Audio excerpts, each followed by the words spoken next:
Hello friends, welcome to my channel A to Z banking and technology. जैसा कि आप लोगों को पता है कि हम प्रोफाइल वाइज सेगमेंट में एक पर्टिकुलर प्रोफाइल के ऊपर डिस्कशन करते हैं। तो मैं आज आपके लिए बहुत ही इंटरेस्टिंग और बहुत ही कॉमन जो प्रोफाइल है जहां टी स्टॉल बिजनेस है उसके ऊपर डिस्कशन करेंगे कि जो टी स्टॉल बिजनेस है, जैसे आपने देखे होंगे छोटे चाय वाले हैं जो ऑफिस के बाहर या फिर कहीं पे फैक्ट्री एरिया में या किसी हॉस्पिटल के सामने या किसी कॉलेज स्कूल के सामने अपना एक चाय का टपरी लगा के बैठे होते हैं या चाय का ठेला लगा के बैठे होते हैं। तो उस प्रोफाइल को जब हम फंडिंग करने जा रहे हैं, उस बिजनेस को जब हम लोन देने जा रहे हैं, तो क्या क्या ऐसी फॉर्मेलिटीज हमें चेक करनी चाहिए, क्या क्या चीज़ों पे ऐसा ध्यान देना चाहिए, क्या क्या मेजर जो फैक्टर्स हैं, मेजर पॉइंट्स हैं, वो हमें ड्यूरिंग द पीडी उस केस में ऑब्जर्व करने चाहिए और अंडरराइटिंग के दौरान किन चीज़ों का ध्यान रखना चाहिए। तो चलिए हम डिस्कस करते हैं चाय की टपरी वाले केस पे। तो मैं आपको बता दूं, ये प्रोफाइल ऐसा है जहाँ पे जो हमारा कस्टमर है वो एक चाय की टपरी लगा के बैठा है, जो कि एक फिक्स्ड प्लेस नहीं है। वो किसी बिल्डिंग के साइड में या किसी शॉप के आगे या किसी एक नॉन जो फिक्स्ड प्लेस है वहां ना होके एक टेम्पोररी सेटअप के साथ उसने एक टी स्टॉल लिया हुआ है, जिसको हम टी स्टॉल बिजनेस बोल रहे हैं। ये एक टेम्पोररी टी सेटअप है जिसे हम हिंदी में चाय की टपरी भी बोलते हैं। तो चलिए इसमें हम बात करते हैं कि मेजर जो की पॉइंट्स हैं, हमें क्या क्या इसमें की पॉइंट्स चेक करने चाहिए जब भी हम इसे लोन देने जा रहे हैं, पीडी करने जा रहे हैं। सबसे पहला पॉइंट है जिसमें डिपेंड करता है उसकी लोकेशन। तो लोकेशन इसमें क्यों मैटर करता है? क्योंकि लोकेशन रहेगी तो फुटफॉल रहेगा और फुटफॉल रहेगी तो डिमांड आएगी। तो लोकेशन में क्या होना चाहिए? It should be near to office location होना चाहिए या मार्केट लोकेशन होनी चाहिए, रेलवे स्टेशन के पास हो, हॉस्पिटल के पास हो, कॉलेज के पास हो या कोई फैक्ट्री एरिया के पास हो, जहां से कोई भी ऐसी लोकेशन जहां से जो रेगुलर रिक्वायरमेंट्स है उसकी वो बल्क में आती रहे और रेगुलरली आती रहे, तभी ये बिजनेस जो है वो सरवाइव कर सकता है, तभी ये बिजनेस सस्टेन कर सकता है। तो सबसे फर्स्ट इंपॉर्टेंट पैरामीटर क्या हो गया कि आपकी जो लोकेशन है उस बिजनेस की वो क्या है। लोकेशन आपकी मार्केट के पास होनी चाहिए, ताकि आपकी जो रिक्वायरमेंट्स है, जैसे जनरली आप देखते हैं ऑफिस के नीचे आपके टी स्टॉल होते हैं जहाँ पे लोग लंच आवर्स में, ब्रेक आवर्स में या मॉर्निंग में, इवनिंग में एक टी ब्रेक लेते हैं। तो टी ब्रेक में क्या होता है, जनरली आपसे 4 से 5 लोग या मैक्सिमम 10 से 12 लोग जो है नीचे उतरते हैं और चाय वाले भैया को ऑर्डर देते हैं कि भैया 10 चाय दे देना, 5 चाय दे देना। कोई उसमें स्नैक्स ऑर्डर कर लेता है कि भाई बिस्कुट दे दो, मट्ठी दे दो, सिगरेट दे दो, कोल्ड ड्रिंक दे दो।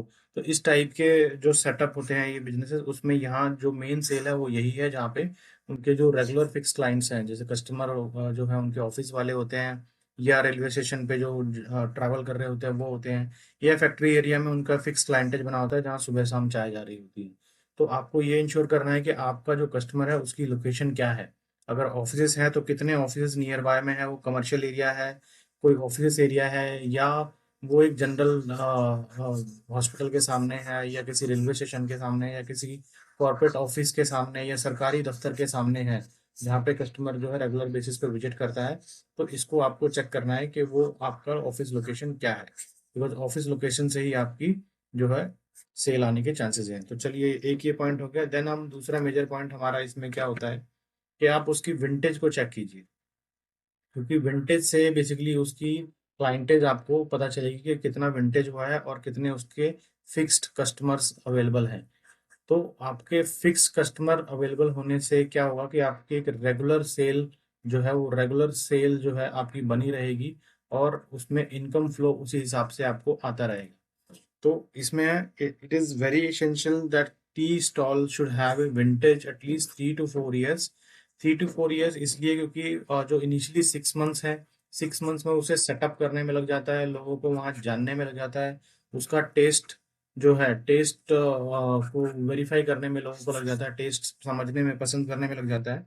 तो इसलिए it should be very essential that he should have experience of 3 to 4 years in the near विंसिटी, so that everybody should be aware that यहाँ पे एक टी स्टॉल है जहाँ पे हम जाके चाय पी सकते हैं। Should have a considerable fix clientage, उसके पास कुछ मिनिमम 5 से 10 तो होने ही होने चाहिए जहाँ पे उसकी सुबह शाम की चाय जाती हो और रेगुलर बेसिस पे वहाँ पे रिक्वायरमेंट आती रहती हो, सो दैट कि आप उससे ये अंदाजा लगा पाए कि इतना अमाउंट एक फिक्स है जो इस क्लाइंटेज से आता ही रहता है। तो ये आपका हो गया जो मेजर आपका पॉइंट है इसमें। देन उसके बाद आपको ये देखना है कि जो क्वालिटी ऑफ टी है, किस तरह की क्वालिटी है, मतलब बहुत ही बढ़िया चाय बनाता है, मिल्क वाली चाय बनाता है, लोग उसके टेस्ट को पसंद करते हैं, फीडबैक अच्छा है। क्योंकि आप जनरली देखेंगे लोग जो चाय पीने आते हैं वो क्वालिटी के ऊपर जाते हैं कि यार यहाँ की चाय नहीं पियेंगे, वो बहुत बढ़िया बनाता है उसकी चाय पीते हैं। तो वो उसकी क्वालिटी चाय की क्या है, देन वो रीजनेबल प्राइस में अवेलेबल है या नहीं है। क्योंकि आप देखेंगे जनरली जो चाय का रेट है वो 10 रुपए से स्टार्ट होता है या 8 रुपए से स्टार्ट होता है और 40 रुपीज तक भी जाता है। 40 रुपीज आता है जहाँ पे आप बहुत ही कमर्शियल हाई स्पेस में बैठे हैं, कुल्हड़ की चाय दे रहे हैं या बहुत ही अच्छे पेपर कप में दे रहे हैं, तो वहाँ 40 रुपीज तक भी चला जाता है। तो अगर मैं एवरेज बात करूँ तो एवरेज आपका 10 से 20 रुपए तक का प्राइस है, जो कि आपको डिपेंड करेगा लोकेशंस और उसके सर्विंग कैपेसिटी के ऊपर या क्वालिटी के ऊपर, या उसके जो प्रेजेंटेशन है वो कुल्हड़ में दे रहा है या पेपर कप में दे रहा है या बहुत ही प्रीमियम पेपर कप में दे रहा है, तो उसके ऊपर वो प्राइस डिपेंड करता है। तो आपको ये देखना है कि चाय की क्वालिटी अच्छी होनी चाहिए, रीजनेबल होना चाहिए, उसके साथ साथ हाइजीन कितना अच्छा मेंटेन कर रहा है वो। हाइजीन का इसमें बहुत बड़ा फैक्टर है। बिकॉज जनरली जब भी चाय बन रही होती है तो जो उसके कस्टमर है वो देख रहे होते हैं कि चाय कहाँ बन रही है, कैसे बन रही है। तो आपको ये भी इंश्योर करना है कि जो आपको जिसको लोन देने जा रहे हैं उसकी चाय की क्वालिटी अच्छी होनी चाहिए, रीजनेबल प्राइस में दे रहा हो और हाइजीन मेंटेन कर रहा हो। क्योंकि कई बार आप देखेंगे प्राइस अच्छे हैं, क्वालिटी भी अच्छी है, बट उसका हाइजीन मेंटेन नहीं है, गंदगी पड़ी हुई है, उसी चाय पत्ती को दोबारा छानी जा रहा है। तो ये सारी जो चीजें हैं कस्टमर नोट करता है और कहीं ना कहीं उसकी जो सेल है उस पर वो काफी इम्पेक्ट करता है। तो आपको यही इंश्योर करना है कि जो है उसकी फीडबैक जो है कस्टमर फीडबैक अच्छा होना चाहिए और मार्केट रेंज के अंदर प्राइस दे रहा हो, और जो उसकी प्रेजेंटेशन है जो पेपर कप है या कुल्हड़ में जो दे रहा है वो काफ़ी अच्छी होनी चाहिए, ताकि उसकी जो डिमांड है वो बनी रहे और उसका जो सर्विस है वो काफ़ी अच्छा हो। कई बार आपको इसमें ये भी देखने की बात है कि टाइम, जो जिसे हम टैट बोलते हैं अपनी बैंकिंग लाइन में, कि टैट बहुत अच्छा होना चाहिए। टाइम जो है उसका सर्विंग का वो भी अच्छा होना चाहिए। कई बार ऐसा होता है कि भाई लोग ऑफिस से नीचे उतरे, उनके पास 10 मिनट का ही ब्रेक टाइम है, बट वो उसको देने में 20 मिनट लगा देता है, 25 मिनट लगा देता है, तो कस्टमर चला जाता है। तो आपको ये भी देना है कि टाइम कितनी जल्दी वो उसको सर्व कर रहा है, सर्विस आपकी फास्ट होनी चाहिए। तो ये पॉइंट आपने चेक कर लिए। इसके बाद आपको ये देखना है कि जो टी स्टॉल तो है ही है बात, साथ में वो ईडेबल स्नैक्स जो हैं, ईटेबल आइटम जैसे आपके बिस्कुट्स हो गए, आपके चिप्स हो गए, कोल्ड ड्रिंक हो गया, सिगरेट्स हो गए, या और भी माउथ फ्रेशनर आइटम्स होते हैं जैसे आपका सेंटा फ्रेश है या और कोई आइटम है, जैसे बहुत सारे आइटम आजकल मार्केट में चल रहे हैं, जैसे आपका अरोड़ा लेमन है या और बहुत सारे ऐसे आइटम है जो पीने वाले या माउथ फ्रेशनर्स हैं। तो वो कितने उसको बेच रहा है और उससे उसकी सेलिंग पे क्या इम्पेक्ट आ रहा है। तो जनरली आप देखेंगे चाय पीने के साथ साथ लोग या तो बिस्कुट्स लेना पसंद करते हैं या चिप्स ले लेते हैं, या सिगरेट्स तो 90% लेते ही हैं जो लोग सिगरेट स्मोक वगैरह करते हैं, या फिर उसके बाद मट्ठी, आपकी लोकल जो मट्ठी बनती है वो मट्ठी भी पसंद करते हैं चाय के साथ। तो ये आइटम क्या होता है कि 10 रुपए की आपकी चाय है, लेकिन ये अदर आइटम जो है वो आपकी 30-40 रुपए तक चली जाती है। तो ये आपकी सेल को है, इसके डिपेंडेंसी आपकी ये सेल ज़्यादा बढ़ जाती है। तो इस पे आपका जो है मार्जिन जो है वो काफ़ी अच्छे होते हैं। अगर आप लोकल लोकल ब्रांड की चीज़ें बेच रहे हैं वहाँ पे, तो आपके मार्जिन्स काफ़ी हाई रहते हैं इसमें। और एनीवेज आपका जो 10 रुपए की चाय है, 10 रुपए की चाय में उसको कम से कम 4 से 5 रुपए तो बच ही रहा होता है। तो यहाँ के मार्जिन के साथ साथ आपके जो अदर सेल हुई हैं उसके मार्जिन भी यहाँ पे ऐड ऑन हो जाते हैं। तो इसलिए काफ़ी इंपॉर्टेंट है कि टी स्टॉल पे आपका जो अदर आइटम्स या अदर ईडेबल आइटम्स हैं, जैसे मैंने बताया biscuit, chips, cold drink, cigarette and other edible items, तो वो अवेलेबल है या नहीं है, या सिर्फ वो चाय बेच रहा है। सिर्फ चाय बेचने में उसको प्रॉफिट जो है बहुत ही लो होगा, वो हार्डली सस्टेन कर पाएगा उस बिजनेस में। तो ये आपको देखना है कि वहाँ पे और क्या क्या आइटम बेच रहा है। देन इसके बाद आपको उसके बिजनेस इनकम का असेसमेंट करना है। बिजनेस इनकम के असेसमेंट में आपको क्या देखना है कि डेली सेल्स ट्रैकिंग, कि डेली वो कितने सेल्स हो रहे हैं। आपको ऑब्जर्व करना है, कस्टमर से पूछना है कि जी भैया आपकी डेली सेल्स कितनी हो जाती है। वो बोलेगा जी मेरी 250 कप सेल बिक जाती है। तो आपको पूछना है कि सर मॉर्निंग में कितनी बिक जाती है, इवनिंग में कितनी बिकती है। मॉर्निंग में आपकी, अगर वो बोलता है कि जी मेरी मॉर्निंग में 150 बिक जाती है, तो आप देखिए कि जिस टाइम पे आप गए हैं उसके जो डस्टबिन है उसमें कितने चाय के कप पड़े हुए हैं। ठीक है, डस्टबिन से आपको आइडिया लगेगा कि जी अभी अगर आप 12 बजे पीटी करने गए हैं, 10 बजे से या 7 बजे उसने दुकान खोली है, 7 बजे से लेके 12 बजे तक उसके कितने सेल हुई है वो उसके डस्टबिन में पड़ा रंग मिलेगा आपको। देन आपको देखना है कि जो उसकी केतली है जिसमें वो चाय बना रहा है वो कितनी बड़ी केतली है, उसमें कितने जो चाय के कप्स हैं वन टाइम में सर्व हो सकते हैं। तो वो डिपेंड करेगा आपको कि कितनी उसकी डिमांड आती है, उसी हिसाब से उसकी केतली भी वहाँ पे रखी हो सकती है। कोई हो सकता है 2 लीटर की केतली बना रहा है, कोई 10 लीटर की केतली बना रहा है, कोई 15 लीटर की केतली बना रहा है। तो वो डिपेंड करेगा, जितनी उसकी सेल आती है उतनी ही बड़ी उसने चाय की केतली रखी होगी।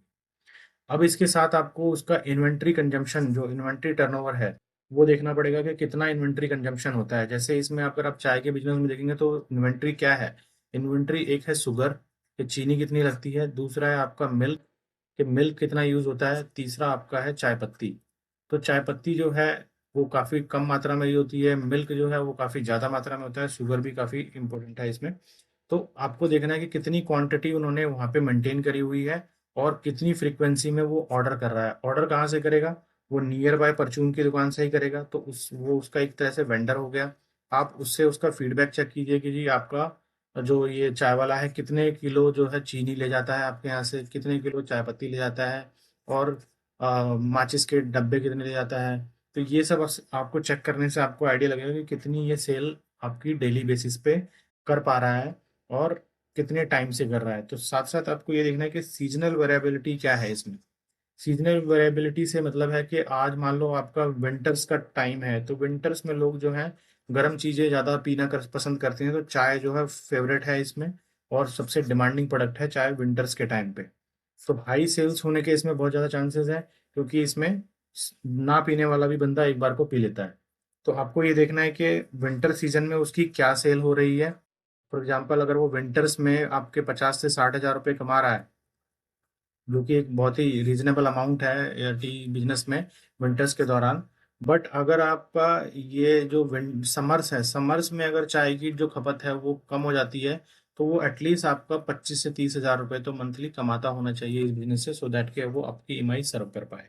तो आपको ये कंपैरिजन करना है, कस्टमर का व्यू लेना है, कस्टमर से समझना है कि जी आपके जो विंटर्स में है वो क्या सेल है और समर्स में उसकी क्या डिमांड है। ये आपका डिपेंड करेगा आपके फिक्स क्लाइंटेज के ऊपर भी कि उसके फिक्स क्लाइंटेज कितने हैं, क्योंकि जो फिक्स क्लाइंटेज हैं वो समर में भी ऑर्डर करते हैं, विंटर्स में भी ऑर्डर करते हैं। जनरली आप देखेंगे जो ऑफिसेस हैं, ऑफिसेस में 90% लोग जो है समर्स और विंटर दोनों में चाय पीते हैं तो पीते हैं। देन इसको आपको बिजनेस असेसमेंट के साथ साथ आपको इसका थर्ड पार्टी वेरिफिकेशन करना है। थर्ड पार्टी वेरिफिकेशन क्या है, इससे मतलब है कि जो उसके नियर बाय बैठे हैं लोग, बगल में मान लो किसी की इलेक्ट्रॉनिक की शॉप है, कोई पान वाला बैठा है, कोई और बंदा बैठा है, तो वो उसका फीडबैक क्या देता है कि कब से वो उनके साथ कब से ये बिजनेस चल रहा है, क्या स्टेबिलिटी है, कैसा रेफरेंस है। साथ ही साथ उनके सप्लायर जो हैं जिनसे ये माल खरीद रहा है, जैसे मैंने आपको बताया कि परचून की दुकान वाले से वो और चीज़ें लेता होगा, और जो उनके वेंडर है जैसे कप का वेंडर है या कुल्हड़ का वेंडर है, वो इन चीज़ों को आपको बताएगा कि भैया इनकी परचेज पैटर्न क्या है, कब खरीदते हैं, कब बेचते हैं, कितने आइटम खरीदते हैं, क्या रेट पे खरीदते हैं। तो ये सब आपको उनके बिजनेस इनकम को आपको बता देगा कि ये इनकी इतनी बिजनेस इनकम और इतने टाइम से ये बिजनेस कर रहे हैं। तो यहाँ से आप उसके बिजनेस के इनकम को समझ सकते हैं। इसमें आपको कैश फ्लो एनालिसिस करना है। कैश फ्लो एनालिसिस बेसिकली क्या है कि कितना पेमेंट आ रहा है आपको, पेमेंट किस टर्म्स में आ रहा है, कैश में आ रहा है, हार्ड कैश में आ रहा है, ये क्रेडिट या उधारी पे आ रहा है। तो ये आपको देखना है कि जो जो ये बिजनेस है उसमें कितने ऐसे लोग हैं जो खाता बनवा लेते हैं। खाता मतलब खाते में लिख लेना जी, आज मेरी 5 चाय हो गई है और आज मैंने और 2 चाय और पी, तो 7 चाय मेरे खाते में आज चढ़ा देना। तो कितने ऐसे हैं जो क्रेडिट पे चाय पी रहे हैं और कितने ऐसे हैं जो कैश बेस्ड चाय पीते हैं। कैश बेस्ड मतलब पिया और उन्होंने कैश पेमेंट कर दी है, वो पेमेंट हो सकता है आपकी यूपीआई से हो या फिर हार्ड कैश से हो। सो कैश फ्लो के अंदर हमें ये भी देखना है कि जो एक्सपेंसेस हैं वो किस तरह के हैं। हमने यहाँ पे पेमेंट वेरीफाई कर ली कि पेमेंट किस टर्म्स में आ रही है, क्रेडिट पे आ रही है, कैश में आ रही है। देन हमें ये वेरीफाई करना है कि जो एक्सपेंसेस हैं वो क्या हैं और वो किस टर्म्स में लग रहे हैं। सो एक्सपेंसेस में इसमें चाय के अंदर जो खर्चा लगने वाला है वो मिल्क का लगने वाला है, शुगर का लगने वाला है, फ्यूल का लगने वाला है, रेंट हो गया, एम्प्लॉय के वेजेस हो गए। तो आपको कैलकुलेट करना है टोटल कि भैया आपका रेंट क्या जा रहा है। वैसे तो जनरली हम जिस प्रोफाइल की बात कर रहे हैं वो टेम्पोररी लगाते हैं, बट कई बार उनके रेंटल भी होते हैं। दुकान के सामने वाला बंदा बोलता है जी मेरी दुकान के सामने के लिए आपको किराया देना पड़ेगा, तो ये भी हो सकता है। रेंट हो गया आपका, जो वेजेस जो लड़का रखा हुआ है वो एक मेजर कॉस्ट हो गई। देन आपका इसका फ्यूल हो गया, जो गैस यूज कर रहा है या स्टोव यूज कर रहा है, देन आपका शुगर का इसमें एक एक्सपेंस हो गया, आपका मिल्क का एक्सपेंस हो गया, चाय पत्ती का एक्सपेंस हो गया, पेपर कप का हो गया, या कुल्हड़ है तो उसका हो गया। तो इन सबके एक्सपेंसेस हो गए। साथ ही साथ इनके एक्सपेंसेस में आप ये जोड़ लीजिए, जो वहाँ एमसीडी है उसको कितना हफ्ता जाता है, मंथली या डेली या वीकली। जो पुलिस वाला है वो कितना लेके जाता है, वो भी उसका एक एक्सपेंसेस हो गया। तो ये सारे, और अगर वो नाइट में लगाता है तो लाइट जो वो यूज कर रहा है, लाइट का भी एक्सपेंस हो जाएगा। तो ये सारे एक्सपेंसेस आपको एक जगह इकट्ठे कर लेने हैं कि भैया ये आपके मंथली एक्सपेंस हो गए। फॉर एग्जांपल मैं मंथली एक्सपेंस मान के चलता हूँ कि इसमें 25 से 30 हज़ार रुपए का इसका मंथली एक्सपेंस हो गया। तो आप देखिए इसकी सेल क्या है। सेल आपकी 70 से 80 हज़ार रुपए तक जा रही है या नहीं जा रही है। अगर आपने 70 हज़ार रुपए की सेल करी, 30 हज़ार रुपए का रेंट हुआ, ये एक्सपेंस हुआ, तो आपके 40 हज़ार रुपए का मंथली प्रॉफिट जो है यहाँ से आपको कैश फ्लो असेसमेंट निकल के आएगा। तो आप ये देखिए 40 हज़ार रुपए का जो मंथली इसका एक्सपेंस निकल के आया, वो सॉरी इनकम सरप्लस निकल के आई इसमें, और उस इनकम से उसके क्या क्या एक्सपेंसेस हैं। तो इसमें अपने हाउस होल्ड एक्सपेंसेस जो हैं, हाउस होल्ड एक्सपेंसेस घटाने के, मान लो वो रेंट पे रह रहा है तो उसका 5 हज़ार रुपये का किराया है, 2 बच्चे हैं तो उसके 10 हज़ार रुपये का, या 5 7 हज़ार रुपये का खर्चा है, घर के खर्चे हैं। ये सब मिला मिलू के आपके अगर 10 हज़ार रुपये की इनकम बचती है तो उस पर आप 70 या 60% का FOIR लगाते हैं, तो आपका कुछ 6 हज़ार रुपये तक की ईएमआई आप दे पा रहे हैं इसमें। या जो भी इसका सरप्लस आपके कैलकुलेशन के हिसाब से बचता है, हो सकता है उसमें 30 हज़ार रुपये एक्सपेंस ना लगता हो, उसमें 18 हज़ार रुपये एक्सपेंस लग रहा हो, तो यहाँ पे आपका जो एलिजिबल इनकम है वो बढ़ जाएगी। तो इस हिसाब से आपको कैश फ्लो एनालिसिस करना है और उसकी एलिजिबिलिटी हिसाब से निकालनी है। और यहाँ पे आपको प्रॉफिट मार्जिन जो मैंने आपको समझाया कि यहाँ से आप इसके टोटल एक्सपेंसेस काउंट कीजिए, फिर उसके सेल का काउंट कीजिए, और वहाँ से प्रॉफिट मार्जिन आप यहाँ से निकाल सकते हैं। तो चलिए, इसके बाद सबसे इम्पोर्टेंट इसमें ये हो जाता है कि भैया आप ये पता कीजिए कि जब जो टी स्टॉल है ये है किसका। क्योंकि हमने ये सब तो देख लिया कि जी बिजनेस एक्सपेंस कैसे निकालेंगे, उसके प्रॉफिटेबिलिटी कैसे निकालेंगे, क्या क्या चैलेंजेस आएंगे। बट सबसे इम्पोर्टेंट तो है कि भैया ये बिजनेस है किसका, हमारे कस्टमर का एक्चुअल में है भी, या किसी और के सेटअप पे बैठ के वो हमसे लोन लेना चाह रहा है। तो इसके लिए आपको उसके प्रूफ ऑफ ऑनरशिप को वेरीफाई करना बहुत ही इंपॉर्टेंट है। प्रूफ ऑफ ऑनरशिप कैसे वेरीफाई होगा, क्योंकि यहाँ पे आपके पास कोई जीएसटी या कोई ऐसा 10 नंबर या ये सब तो आ नहीं रहा जहाँ पे आप उसको पता कर पाए कि जो हमारे कस्टमर का नाम यहाँ पे है तो ये इसी का ऑनर है।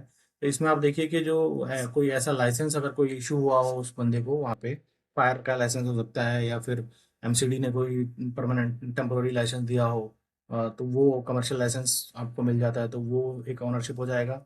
लीज एग्रीमेंट अगर किसी के साथ हो रखा है तो वो अप्लाई हो जाएगा।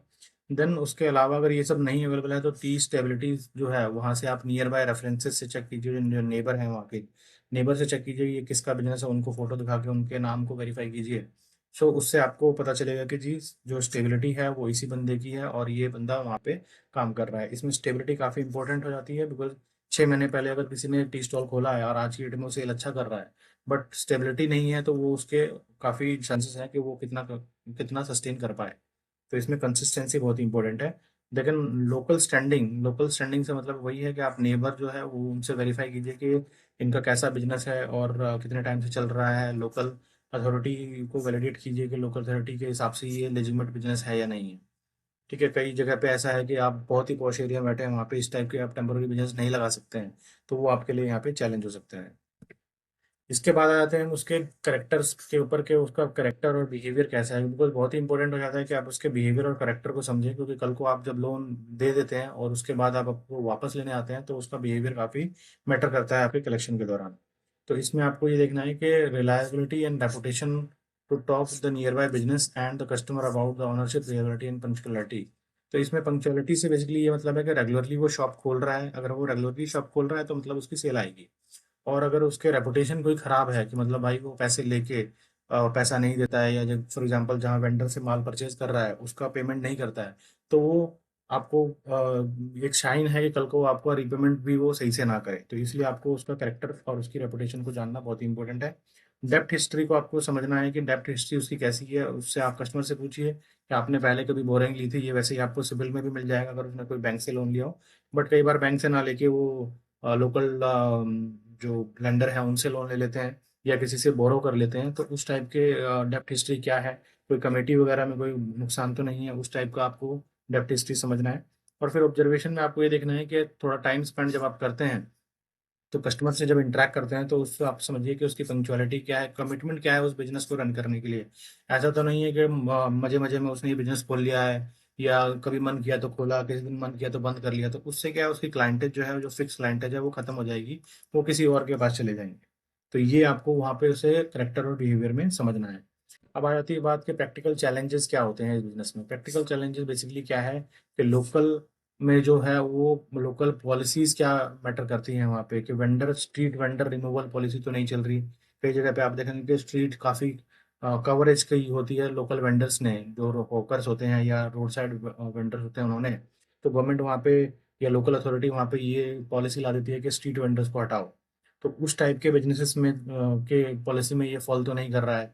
कोई सीजनल इन्वायरमेंटल इशू तो नहीं है। सीजनल इन्वायरमेंटल इशू से मतलब है कि जी वहाँ पे बहुत ही ज़्यादा गर्मी पड़ी होती है, बहुत ही ज़्यादा गर्मी वाला एरिया है, तो वो बिजनेस चलेगा ही नहीं वहाँ पे। कहीं पे ऐसा है कि बहुत ज़्यादा बारिश ही बारिश हो रही है, बंदा बाहर ही नहीं निकल पाते हैं, या फिर वहाँ पे इतनी बारिश होती है कि बाढ़ आ जाती है, तो इस टाइप के एरिया में वो चीज़ नहीं चल पाएगा। देन आपको देखना है कि ट्रैफिक की डिपेंडेंसी क्या है। ऐसा ट्रैफिक एरिया तो नहीं है जहाँ पे आ, ऐसा ट्रैफिक एरिया तो नहीं है जहाँ पे आपका जो बिजनेस है वो वहाँ पे बंदे को स्टैंड होने की जगह ही ना मिले, वो खड़ा ही ना हो पाए कि जहाँ पे उसको कस्टमर रोक ही ना पाए, पारी अच्छे से बैठ नहीं पा रही, वहाँ पे ट्रैफिक इतना लग जाता है कि रोड उसको अलाउ नहीं करता है। तो ये भी आपके लिए बहुत बड़ा प्रॉब्लमेटिक एरिया है। बिकॉज जो ऐसे लोकेशन में अगर टी स्टॉल है जहाँ पे बंदा खड़ा ही नहीं हो सकता है, बैठ नहीं सकता, तो वहाँ पे उसकी सेल पे काफ़ी डायरेक्ट इम्पैक्ट आएगा, और उसको रिलोकेट करना पड़ेगा, जो कि इसके बिजनेस को काफ़ी डिस्टर्ब कर सकता है। तो इसलिए आपको लोकेशन देखना है कि वहाँ फुटफॉल जो ट्रैफिक है वो इतना ज़्यादा भी ना हो कि वहाँ एकदम भीड़ लग जाती हो, रश हो जाता हो, और वहाँ पे आपका कस्टमर जो है वो बैठ ही ना पाए आराम से। तो इसलिए आपको ये भी देखना है कि प्रैक्टिकली वो कहाँ पे अवेलेबल है। अल्टरनेट बिजनेस इनकम आप देखिए इसमें कि कोई अल्टरनेट बिजनेस इनकम तो नहीं है उस बंदे की, क्योंकि अल्टरनेट बिजनेस इनकम होने से आपको केस को काफ़ी स्ट्रेंथ मिल जाती है। और ये अगर सोलली डिपेंड बिजनेस है तो आप इसमें आपको देखना है कि वो कितना कंसिस्टेंस है और कितना रिलायबल बिजनेस है फॉर ए लॉन्गर पीरियड। जितने टेन्योर के लिए आप लोन दे रहे हैं, उस टेन्योर पीरियड में उस बिजनेस के साथ कोई चैलेंज तो नहीं होने वाला है। तो ये आपको यहाँ पे वेरीफाई करना है। देन आपको लीगल रिक्वायरमेंट समझनी है कि लीगल रिक्वायरमेंट कोई लाइसेंस की रिक्वायरमेंट है या नहीं है, लीज एग्रीमेंट चाहिए नहीं चाहिए। अगर लीज एग्रीमेंट की कोई रिक्वायरमेंट है तो वो बहुत ही इंपॉर्टेंट हो जाता है। प्लस इसमें सबसे ज़्यादा रोल होता है एमसीडी और पुलिस इंटरवेंशन का। एमसीडी इसमें काफ़ी ज़्यादा एक्टिव रहती है, इस टाइप के बिजनेस को उनके काउंटर को उठा के ले जाती है, उनको रेगुलर बेसिस पे परेशान करती है कि नहीं आप रोड साइड पे नहीं लगा सकते।